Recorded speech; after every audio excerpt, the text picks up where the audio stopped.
સુરતના વરાછા વિસ્તારના પાલિકાની આરોગ્ય વિભાગે ટીમે પોલીસે સાથે રાખી વરાછા તાસની વાડીમાં દોરડા પાડી ત્યાંથી શંકાસ્પદ 150 કિલોથી વધુ પનીરનો જથ્થો ઝડપી પાડી સેમ્પલ લીધા હતા।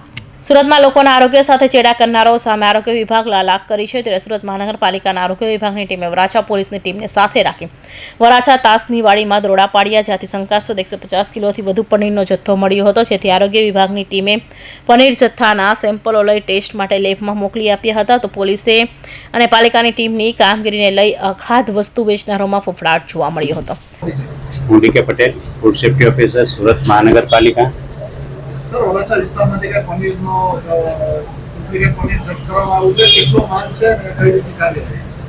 વરાછા પોલીસ સ્ટેશનનો સ્ટાફ તથા ફૂડ વિભાગની ટીમ સાથે મળી એક ડુપ્લિકેટ પનીર શંકાસ્પદ હોય તેવી માહિતી મળતા અમોએ પ્લોટ નંબર 116, દુકાન નંબર 2, તાસની વાડી, AK રોડ, સુરત ખાતે આવેલા છીએ અને ત્યાં પનીરનો જે શંકાસ્પદ નમૂનો લઈ ને પૃથ્થકરણ સારું પબ્લિક હેલ્થ લેબોરેટરીમાં મોકલી આપવામાં આવશે તથા જેનો પૃથ્થકરણ અહેવાલ આવે આગળની કાર્યવાહી કરવામાં આવશે।